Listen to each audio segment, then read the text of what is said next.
Mais après que Yerushalayim a été détruit, il n'y a plus de permission ou d'autorisation de construire des bamot. Oui, mais la shrita, ça se fait où? En principe, ça se fait soit sur le arrêt des étimes, soit donc au Misbéa. Alors si c'est un korban qui est un korban neder ou nedava, alors la shrita se fait chez lui à la maison. Il peut faire ça. Oui, mais attends une seconde, il peut seulement le faire quand Shiloh n'existe pas. Ou quand Yerushalayim n'existe pas. Tant qu'il y a un sens spirituel à Shiloh à Yerushalayim, c'est interdit d'avoir un misber, une bama. Mais alors, je peux avoir un Kohen privé alors? Non, tu n'as même pas besoin. Il faut la présence d'un Kohen pour faire. Je pense que non. Tu pourrais faire ça. N'importe qui peut faire. N'importe qui peut faire. D'abord dans le temple, même quand il y avait le temple, la shrita, comme tu dis, peut être faite par n'importe qui. Mais les étapes qui vont suivre doivent être faites par des Kohanim. Mais ici, on parle de Nedava Veneda. Nedava Veneda aurait pu faire tout pour être fait par un individu.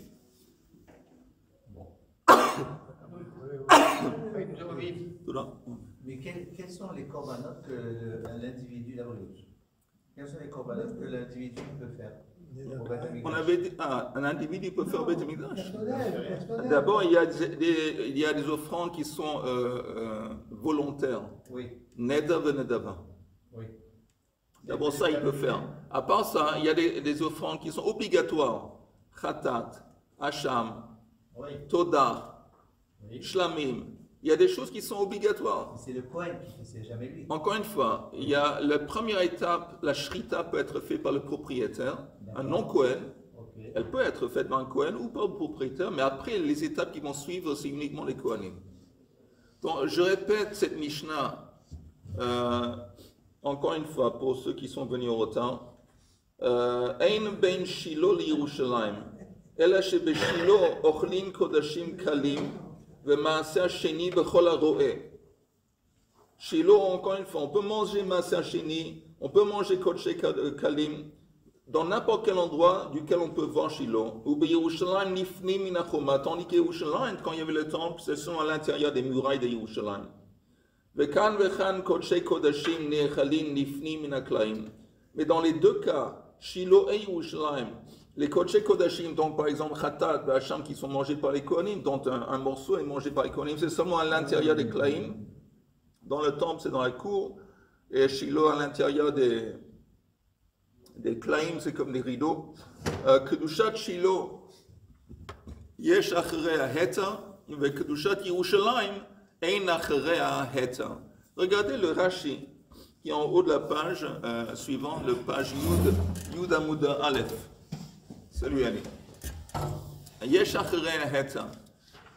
Rashi, shecharva Shiloh hutru abamot. Quand Shiloh a été détruit, alors à nouveau, ça a été permis de construire des bamot, des hôtels personnels. Que d'amrinem b'masechet zvachim, qui lo batem ad ata el amenucha, zu Shiloh, shenachu melichbosh. Shiloh, on appelle dans le verset, il y a un verset, peut-être je l'ai ici, je vais vous lire en entier. Voilà. Qui lo batem ad ata, vous n'êtes pas encore arrivé à la Menoucha. Menoucha, ça vient du mot reposer. Parce que Shiloh, en fin de compte, a été construit plus que 14 ans après la période de conquête et de répartition de la terre d'Israël parmi les tribus. Seulement après, il y a eu Shiloh. Et ça, donc ça s'appelle Minoucha. Minoucha après les guerres de conquête. C'était dans quel territoire? Près de Yehuda, le territoire de Yehuda. Mais Shiloh, c'est en Shomron. Ça existe encore? Shiloh, ça existe encore. Et ça, c'est Minoucha. Maintenant, Nachala, ça fait allusion au temple à Yerushalayim. C'est-à-dire que tant que vous n'êtes pas ni à Shiloh, ni à Yerushalayim, vous pouvez construire des bamot. Les bamot, elles avaient une dimension bien spécifique. Je ne sais pas, mais je pense que non, c'est simplement un hôtel pratique dans lequel tu peux offrir des nedarim ou nedavot. Et là, c'était pas obligatoirement des Kohen. À Shiloh. Non, non, c'était... Ah non, non, Shiloh c'est comme le temple. Comme le temple. Ah, d'accord. Alors, encore une fois, dans ce Rashi en haut de la page, chez Charva Shiloh, après la destruction de Shiloh, Houtru Abamot, les Bamot sont devenus autorisés à nouveau, parce qu'avant Shiloh c'était autorisé aussi. B'masechet Zvachim, ki lo batem ad ata el aminucha. Le mot minucha zo Shiloh, chez Nachum Melichbosh, vela nachala zo Yerushalayim. Lama chilkan akatu. Pourquoi le verset les mentionne à part? Pourquoi pas dire Minucha ve Nachala? Parce que le verset dit El Minucha ve El Nachala. Elle aurait pu dire El Minucha ve Nachala. Ou pourquoi pas dire un terme qui fait allusion aux deux? La Machil Kanakatu Rashi dit que Deliten Heter Bein Zu les Zu. C'est pour justement autoriser les Bamot entre les deux. Après la destruction de Shiloh, jusqu'à la construction du temple Yerushalayim, c'était une période de temps dans laquelle on avait le droit, l'autorisation de construire des Bamot. Ok? Arabe. Oui. Shiloh, c'est plus comme Moed dans le Midbar, comme le temple. Le temple, c'est un bâtiment, c'est un grand bâtiment. Oui, oui, oui. C'était. Shiloh, il y avait. C'est une tente. Une tente. Et il y avait aussi, un grand misber. Et il y avait autour, comment on dit, un char. On dit un chat en français, j'ai oublié. Un portail. Une portail, il y avait. Bon, mais c'était pas un grand bâtiment. Il y a des vestiges maintenant en ce moment à Shiloh. À Shiloh, oui. Il y a des vestiges. Oui, oui, oui, oui, On peut visiter. Oui. Combien de temps il a tenu le Shiloh? Je ne sais pas, je ne m'en rappelle pas. Je m'excuse. Il a tenu 57 ans. Les filles, elles Ah, Non, non, combien de temps? C'est pas loin de Shiloh. Shiloh. Ah, Shiloh, 57 ans. Ah, c'est possible, c'est possible. Marqué là? C'est marqué. Ok. Gemara. Mais finalement, Shiloh, c'était pas si privé que ça.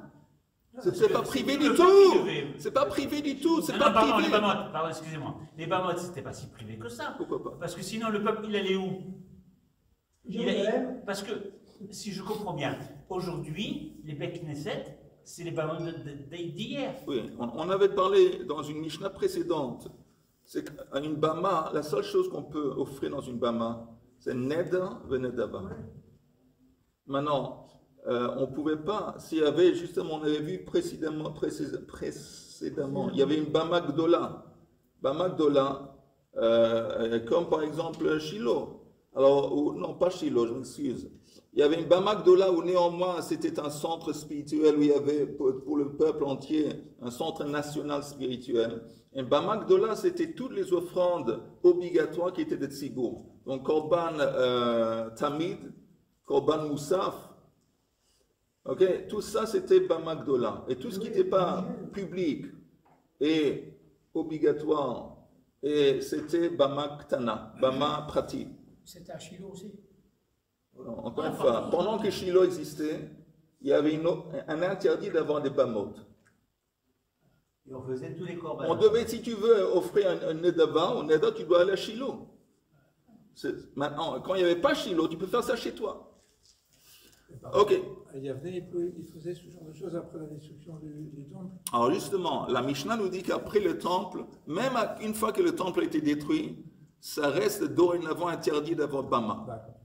On va voir maintenant la Gemara. Amar Rabbi Yitzchak, Shamati, Shemakrivin bebeit chonio bezmanazeh. Alors Rabbi Yitzchak dit, moi j'ai entendu que même aujourd'hui, c'est quoi aujourd'hui? Aujourd'hui, après la destruction du temple, on offre des offrandes à un endroit qui s'appelle Beit Chonio. Beit Chonio, c'est en Égypte. En Égypte. Regardez le Rashi Beit Chonio. Misber Chonio, c'est qui Chonio?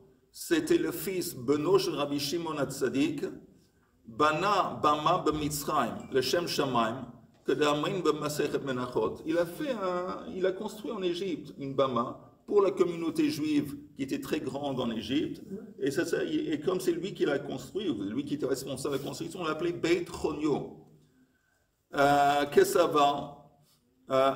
Donc Rabbi Yitzhak, apparemment, il est de l'opinion que quoi? Que Beit Chonio lave Beit Avodazarahi. Que d'abord, ce qu'il a construit, ce n'est pas un lieu d'idolâtrie. Et aussi, Vekasava Kedusha Rishona Kitcha Leshata. Et ça laisserait entendre qu'après la destruction du premier temple, qui s'appelle Kedusha Rishona, la première Kedusha, ça s'est terminé. C'est quoi c'est terminé? Il n'y a plus de Kedusha du premier temple. Et ça veut dire quoi qu'il n'y a plus de Kedusha? Ça redevient autorisé de construire des Bamot.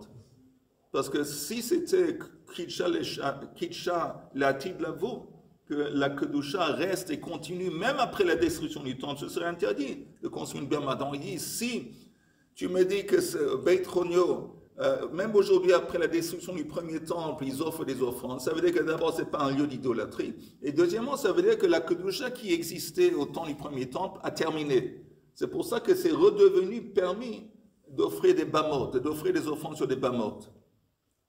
D'Echtiv, comme c'est écrit dans le verset, on cite ce verset, Ki lo batem ad ata, ela menucha vela nachala. Menucha zu Shilo, nachala zu Yerushalayim.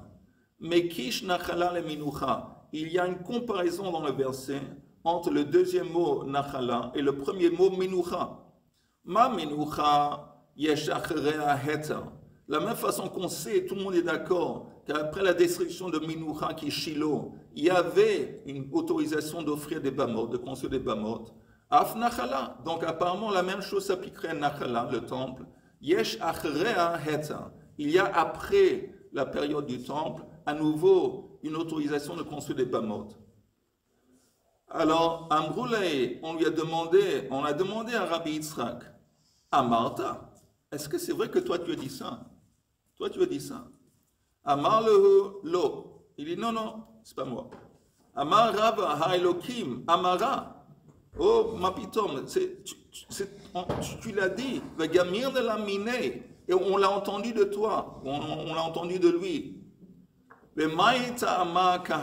Alors pourquoi Rabbi Yitzhak, en fin de compte, il fait marche arrière? Pourquoi il nie qu'il avait auparavant enseigné cet enseignement? Meshum Kashia de Rabbi Mari, à cause de la Kushia qui a été apportée par Rabbi Mari, des motifs Rav Mari, il apporte une kushia. Kedushat Shiloh, yesh acharea heta. Kedushat Yerushalayim, ein acharea heta. D'abord, il dit que, il cite notre Mishnah. Il cite notre Mishnah, qui dit que après Shiloh, il y avait une autorisation de construire des bamot, tandis qu'après Yerushalayim, la destruction du premier temple, il n'y avait plus autorisation de construire des bamot. Et pas seulement ça, c'est enseigné dans la Mishnah. Mishebao le Yerushalayim, ne'esru ha-bamot. Le moment qu'ils sont arrivés à Yerushalayim, les bamot sont devenus interdites. Velo haya lahem od heta. Et c'était dorénavant interdit. Vehi haïta le nachala. Ça, c'est entre les deux temps? Non. Mishebao Yerushalayim, ça veut dire qu'une fois qu'ils sont arrivés à Yerushalayim, c'est le retour des Juifs au temps de Paras, après Esther. Au temps de Mordechai, quand ils sont retournés. Alors, ils ont recommencé à réinstituer, consacrer le deuxième temple. Et là, encore une fois, c'était interdit. Laisse-moi juste voir le verset d'où ça vient.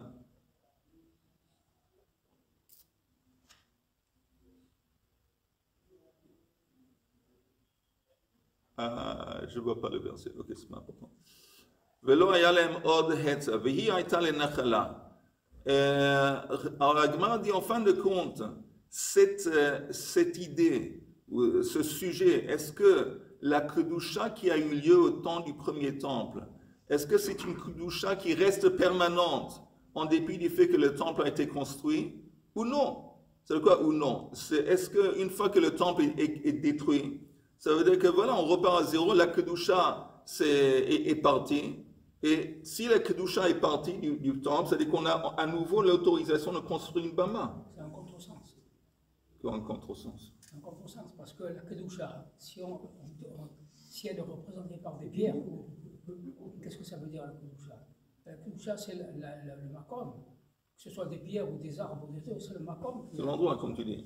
Donc ici, ceux qui disent là, ça ne tient pas du tout, ça ne marche pas. Non, mais je vais te dire, les pierres, tout ça, c'est simplement une manifestation externe d'une réalité. La réalité, c'est ça qu'on demande. Est-ce que la Shrina, elle est toujours posée et manifestée après la destruction du temple, ou est-ce que la destruction du temple, c'est un signe que la Shrina est partie? La Shrina est partie et voilà, c'est presque comme, ça devient chol, c'est profané. La Shrina elle est partie, mais l'impression, elle est restée. C'est toi qui dis ça, Eli. Eli, c'est toi qui dis ça. Mais ici, il y a une marloquette sur l'idée. C'est Kitcha, Ain Kedusha, Kitcha le Sha'ata ou Kitcha le Atig Lavo. Est-ce que la Kedusha, une fois qu'il a été, comment on dit, imposé, une fois qu'il a été mis en place par le temple, à travers la construction du temple, si plus tard il y a une destruction du temple, et si plus tard il y a la galoute, est-ce que ça veut dire que la Kedusha cesse? Il y a une cessation de Kedusha? Elle ne cesse pas, la Kedusha reste. Alors justement, il y a une marloquette entre les sages. Il y a ceux qui disent que non, c'est fini, qu'elle est partie. Il y a une marloquette. Et quelles sont les répercussions de cette marloquette? Est-ce qu'on aurait le droit de construire une bama? Moi, je fais la différence entre la Kedusha et le fait que la Shrina soit partie. La Shrina, elle s'est envolée, elle est partie, mais le Rochem, la Kedusha, elle reste là-bas encore. Elle ne s'en va pas, la Kedusha. C'est toi qui dis ça, et je respecte ce que tu dis, mais... Quand il y a une synagogue qui est détruite, oui. On ne peut pas faire n'importe quoi dans cet endroit-là, parce qu'il y a eu une Kedusha à cet endroit. C'est pas évident. C'est comme ça que j'entends. Moi, oui, je n'ai rien inventé. C'est tout ce que je dis, c'est que j'ai entendu à droite et à gauche. Mais en attendant, on n'est pas ni à droite ni à gauche. On est dans la Gemara.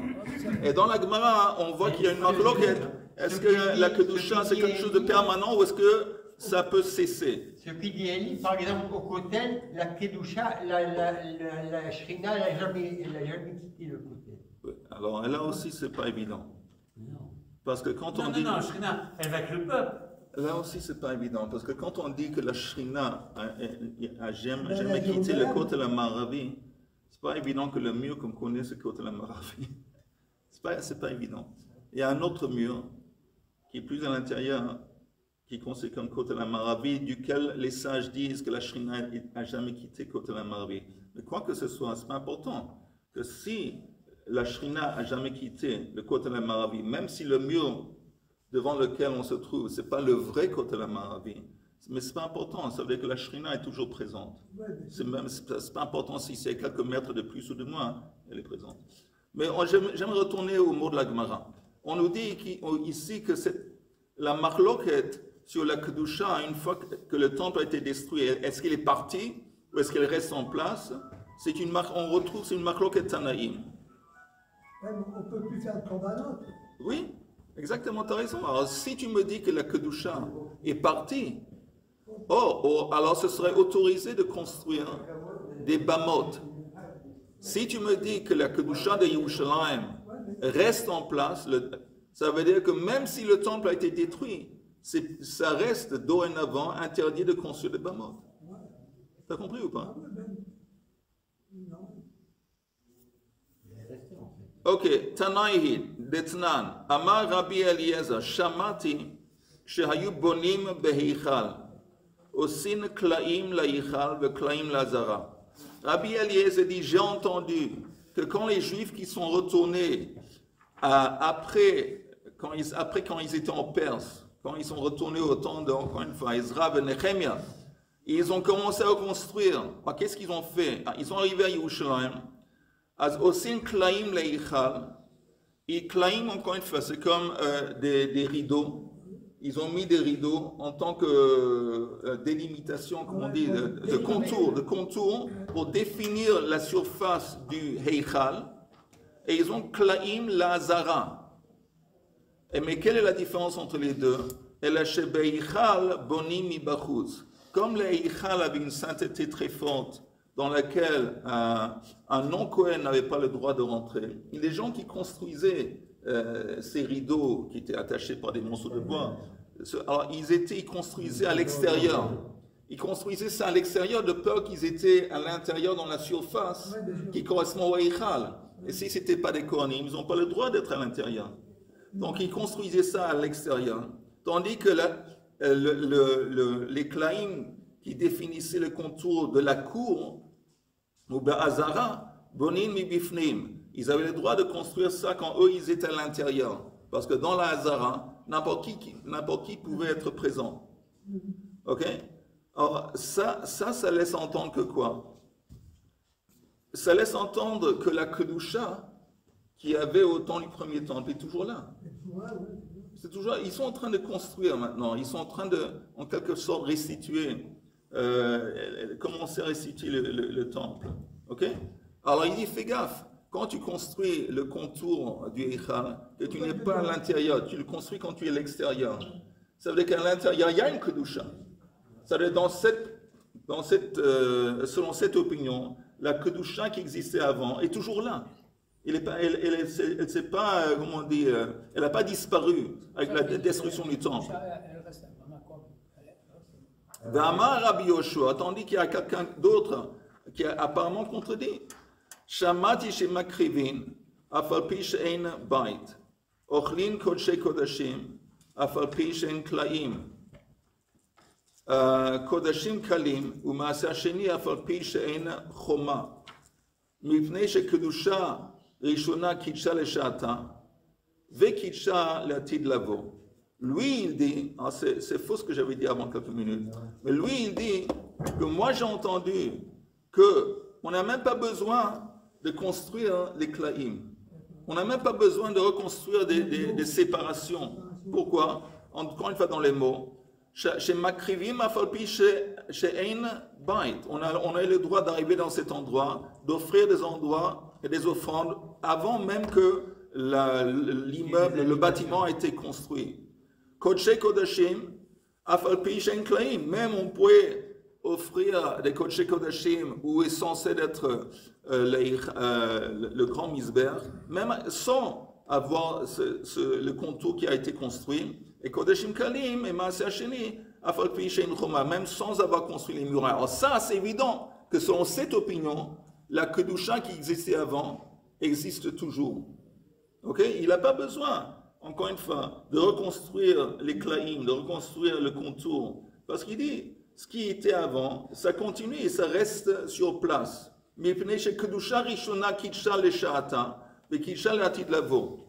il dit, selon ça, Michlal, apparemment, de Rabbi Eliezer Sava, lo kitcha le'atid lavo. Lui qui dit qu'il faut reconstruire les klaim, s'il dit qu'il faut reconstruire les klaim, ça laisserait entendre qu'en reconstruisant les klaim, tu vas maintenant à nouveau consacrer et imposer la kedusha, faire retourner la kedusha.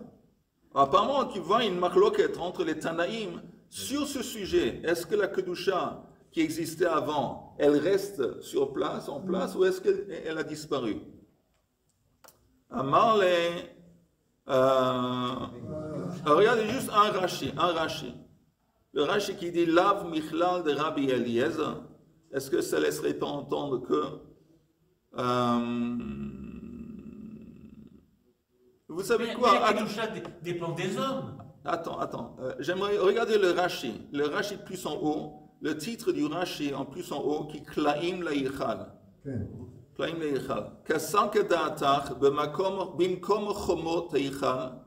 Apparemment, ces rideaux qui construisaient, c'est au lieu, ça vient remplacer les murs du Heichal.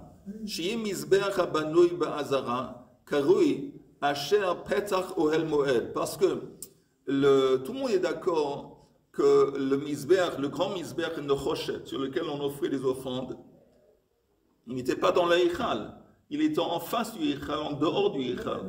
Et c'est écrit dans la Torah, Asher Petach Ohel Moed. Il est en face de l'ouverture de Ohel Moed. Donc en quelque sorte, il faut avoir un Ohel Moed, au moins il faut déterminer le Ohel Moed pour offrir des offrandes à l'extérieur. C'est ce que Rachid dit. Shil Maleichen lo ayu makrivim ad shigamer abinyan. Il dit, parce qu'encore une fois, toute l'autorisation de construire, d'offrir des offrandes sur le Mizbeach à Nechoshet, c'est seulement s'ils sont en face de Ohel Moed. Alors peut-être tu n'as pas besoin de reconstruire les murs, mais au moins construire les klaim. Klaim, c'est les rideaux, c'est comme un contour temporaire. Et le moment que ces Juifs sont arrivés de Perse au temps de Koresh, ils ont commencé déjà à Yerushalayim d'offrir des offrandes, en dépit du fait que le temple n'était pas encore reconstruit. שכתוב בספר עזרא, ועד 22 שנה אחרי כן לא נגמר הבית בשנת 3 לדריווש האחרון. Et ça a pris tout de même 23 ans, depuis le moment qu'ils sont retournés à Yerushalayim, jusqu'au moment qu'ils ont reconstruit le deuxième temple, 23 ans dans lequel ils offraient des offrandes. Et pour offrir des offrandes auparavant, ça veut dire que la Kedusha qui existait avant, la Kedusha du temple, elle est en place. Et maintenant encore un Rashi, je saute un Rashi qui dit Lav Michlal de Rabbi Eliezer, de Bai Klaim, lui qui apparemment insistait qu'on va construire ces contours, ces rideaux, ça va Lokitcha, la Khurban, que la Kedusha n'a pas continué après la destruction du temple, les Fikar donc, Pirsu Klaim, Bimkom Binyan, et les Klaim viennent en tant qu'ils remplacent les murs, Vechazru Vekitshu, Betodot ou Bashir. Après qu'ils ont construit, ils ont fait un acte de consécration. Ils ont consacré les Klaim et l'espace, Rachidi, à travers des offrandes de Todot, à travers des déclarations, à travers des chants. Donc il y avait une cérémonie, ils ont reconsacré. Ok? Mais c'est pour ça apparemment qu'ils ont construit les Klaim. Pourquoi Akadosh Baruch Hu, il a permis que ça soit un roi, Ordus Moulo et Meler Sadik, mais que c'est un roi qui n'était pas Ordus, c'est beaucoup plus tard, c'est la fin du deuxième temple. Nous, on est au tout début de la construction du deuxième temple, même avant. Et c'est pas Ordus qui a construit? Non, Ordus, c'est beaucoup plus tard, alors, encore une fois, on propose que dans cette Mishnah, on voit une marloquette. Celui, donc Rabbi Eliezer qui dit, que j'ai entendu qu'ils ont construit des rideaux qui correspondent au contour de Yeichal, de la Hazara. Ça parce que apparemment, dans son opinion, c'est que la Kedusha qui était avant, l'Okitcha lavo, et donc il faut reconsacrer à nouveau, Tandis que Rabbi Yoshua dit non, on peut... Tant que c'est le même endroit, on n'a pas besoin de reconstruire quoi que ce soit, parce que la Kedusha reste en place. On reprend la Gemara. Et la Gemara dit Michlal de Rabbi Eliezer, ça va l'okitchalati de lavo. Amar le Ravin et le Rav Ashi, Mimai, qui te dit qu'ils sont en train de se disputer sur ce point? Dilma de Chuli Alma Kedusha Rishona Kitcha le Sha'ata. Peut-être tous les deux sont d'accord que la Kedusha Rishona reste en place et voilà. Kedusha Rishona Kitcha le Sha'ata, ça a été établi à son temps, Kitcha le Atid Lavo, et ça reste dans le futur. Vemar Mai de Shemiele Ka'amar, Vemar Mai de Shemiele Ka'amar. C'est simplement chacun. Il raconte, il transmet un enseignement qu'il a entendu. Mais c'est rien à voir avec ce sujet, est-ce que la Kedusha qui existait au temps du temple, si ça continue, ça n'a rien à voir. Chacun, il apporte, transmet un enseignement à Rabbi Eliezer sur le fait que quand il construisait les rideaux, il était à l'extérieur, à l'intérieur, mais rien à voir. Alors si tu dis, alors si c'est comme ça, ces rideaux qui ont été construits, le Rabbi Eliezer Lamali, et la réponse est les tsniout be'alma. Simplement une question de tsniout. C'est quoi une question de tsniout? Tsniout, que quand on est à l'intérieur, ça ne va pas être vu de dehors. Maintenant, encore une fois, c'est très important ce concept de tsniout. Parce que quelque chose qui est vraiment important, quelque chose qui est vraiment kadosh, on ne peut pas le voir. On ne peut pas le voir. Et ça fait partie de... C'est quelque chose qui est important. Il est caché. Quelque chose qui est important, puissant, il est caché. les membres du corps d'une femme qui comment on dit, éveillent une envie, donc c'est consacré comme des endroits du corps qui sont importants ou puissants, et donc on les cache. On les cache. Le sexe, le bride de l'homme, c'est un endroit qui est important. On le cache. Quelque chose d'important, normalement, on le cache. Quand on a chez nous des bijoux qui sont chers, on le cache, on le met dans le coffre-fort et on le cache. C'est pour ça que Kodesh et Kodashim, qui est l'endroit le plus consacré, le plus kadosh qu'il y a dans le monde, il était caché au point où il y avait seulement une fois pendant l'année un Kohen Gadol qui pouvait entrer dans Kodesh Kodashim. Et je dis en parenthèse ce que se passe à Facebook et compagnie, qu'on se dévoile en public. On dit, moi, j'étais avec ma famille, j'ai pris un repas là-bas et je montre à tout le monde, regardez ce que j'ai mangé, regardez où j'étais. Mais en fin de compte, si tu as vraiment des relations avec des bons amis, ou avec ta famille, si c'est important dans ta vie, c'est censé être privé. Si c'est une des définitions de quelque chose qui est important, c'est que ça soit privé. Pour être heureux, il faut vivre caché. Hein? Comme ça.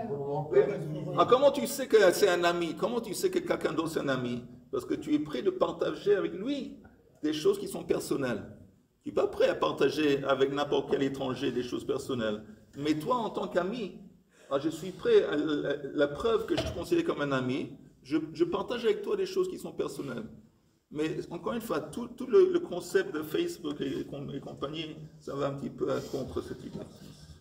Mais encore ça, c'est dit, si tu me dis, pour Rabbi Eliezer, la Kedusha qui est antérieure, elle reste. Alors pourquoi il a construit les rideaux? Simplement pour Tzniut, pour cacher ce qui se déroulait à l'intérieur. Ok, alors on continue. On peut continuer, on peut dire un truc sur la paracha. Qu'est-ce que vous voulez?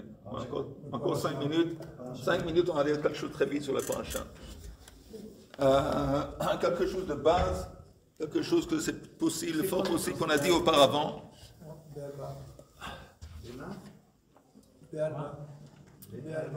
Quand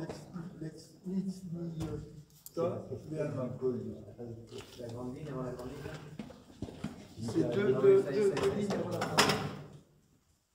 Deux lignes avant la fin.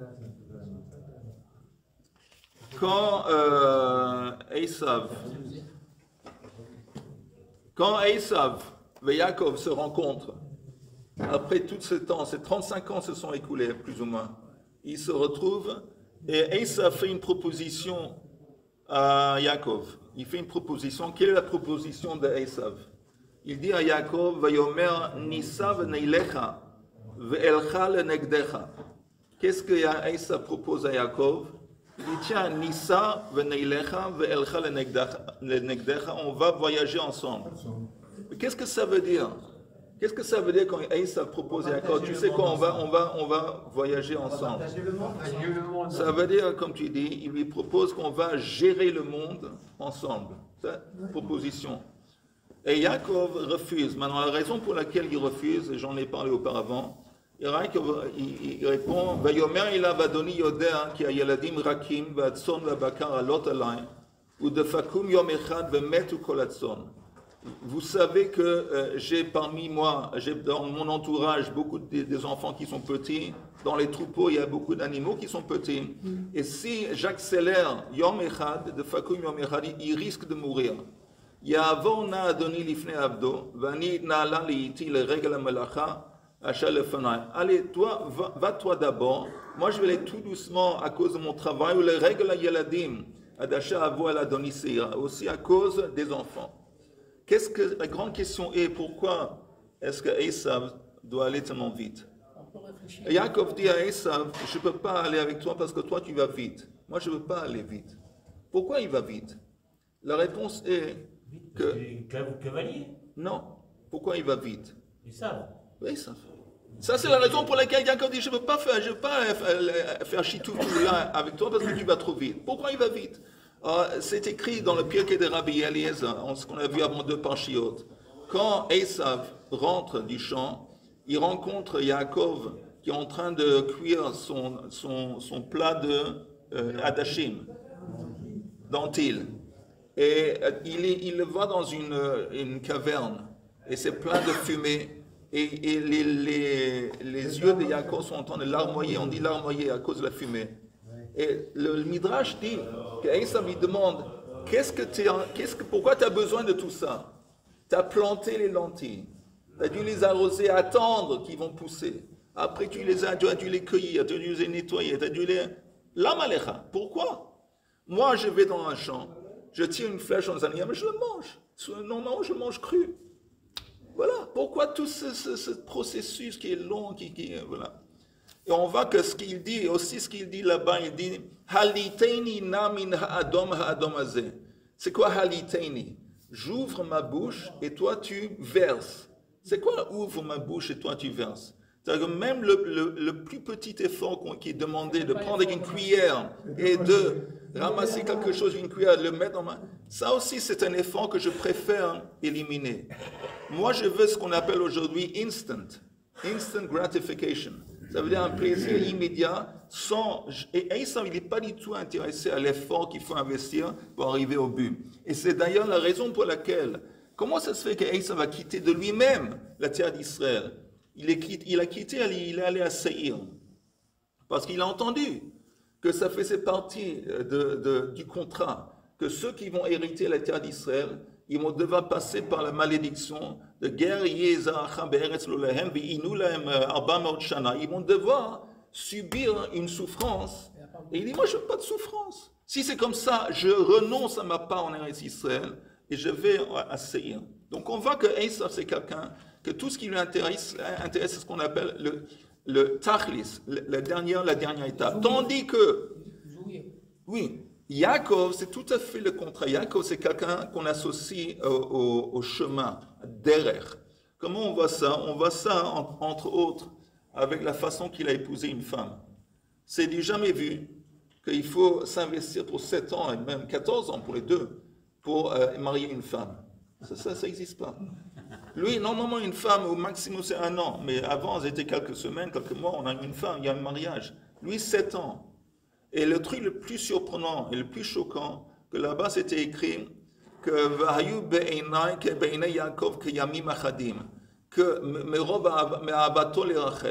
que les 7 ans qu'il a passé en train de travailler pour Rachel ont passé très vite à cause de l'amour qu'il éprouvait pour Rachel. Ça, c'est incompréhensible parce que quand on attend quelque chose de joyeux, quelque chose qu'on veut, au contraire, le temps, il passe très très lentement.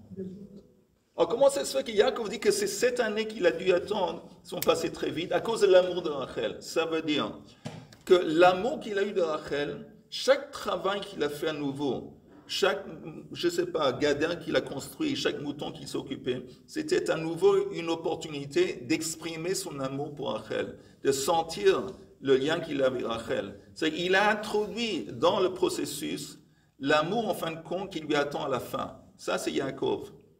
Maintenant, si vous connaissez tous un livre qui s'appelle Kitzur Shulchan Aruch. Kitzur Shulchan Aruch. C'est important ce livre parce que c'est condensé tout ce qui est interdit, tout ce qui est permis. Mais que vous sachiez que personne ne va pouvoir litpater, comment on dit litpater en français? Se débarrasser. Non. Personne ne va pouvoir grandir à au niveau spirituel à travers une lecture de Kitzur Shulchan Aruch. Non. Pourquoi? Parce qu'il n'y a pas de travail. Tu dis ça c'est interdit, ça c'est mouton. Il y a pas, tu lis, voilà. Tandis que si quelqu'un se branche au processus de l'halakha, il commence avec la Gemara, et après les Rishonim, les Achonim, les Poskim, et le débat. Alors là justement, à force de rentrer dans le processus, il peut s'épanouir, il peut il peut se grandir. Pourquoi? Parce que c'est le processus, c'est à travers le processus qu'on grandit. Vous connaissez, j'espère, que dans les Gemarot, on a déjà vu ça. Et quelquefois une démarche. Et on a introduit une démarche, c'est difficile à comprendre. Il y a des couchiotes, on a à peine on comprend. Et après beaucoup d'efforts, on a compris. Et tout à coup, on nous dit qu'il y a un chacham, un sage qui débarque avec une braïta. Il dit en fin de compte, tout ce qu'on a appris auparavant, c'est faux. On ne comprend pas. Quel est l'intérêt des rédacteurs de la Gemara? Eux aussi, ils savent qu'après, on va nous introduire quelque chose pour démontrer que c'est faux. Alors pourquoi ils nous ont donné tout ça? Et la réponse est parce que, en fin de compte, ce qui intéresse aux sages de la Gemara, ce n'est pas le résultat final, c'est le processus. C'est parce qu'à travers le processus, on grandit. Et encore un exemple de ça, un exemple courant, c'est quand si vous entrez dans un supermarché et vous achetez des sachets de soupe instant ou de couscous instantané. Et si vous rentrez à la maison, vous mettez ça dans un bol, vous mettez de l'eau chaude, couscous, la soupe. Mais il n'y a rien à voir, mais absolument rien à voir entre le goût de ça, entre un vrai couscous, dont la grand-mère ou la mère, elle s'investit pendant des heures pour faire un vrai couscous. Ça a pris des heures, mais il n'y a rien à voir. Parce que quand quelqu'un s'investit dans le processus, ça s'exprime toujours dans le résultat. Parce qu'il a investi dans la chose de son âme. Il a investi son âme, et ça se sent, et on sent la différence. Et lui aussi, il a acquis une maîtrise, que ce soit dans le contexte de la cuisine, dans le contexte du limoud. Quand tu t'investis, chaque fois que tu t'investis, tu grandis. Tu grandis quand tu t'investis. Tu grandis pas à travers le résultat. Le résultat, c'est sympa, mais c'est pas à travers le résultat qu'on grandit. C'est à travers le processus, à travers le chemin qu'on grandit. Et c'est pour ça que Yaakov, il dit, écoute, moi j'ai des enfants, des petits-enfants, et moi, mon but, c'est de les élever. Je ne veux pas les élever quand je vais à toute vitesse. Il y a quelqu'un qui a dit que quand ils ont introduit le Marchev Beiti, l'ordinateur de la maison, alors il y a un type qui allait demander à son rabbin orthodoxe du quartier, est-ce que c'est permis? Il dit, bon, bien sûr, tu as besoin d'un censura, comme on dit censura, censure, pour être... Mais il dit, à part ça, il y a un problème de base avec ça, parce que c'est pas du tout éducationnel, parce que l'enfant, il va penser que la vie, c'est comme ça. Tu appuies un bouton, il y a un résultat.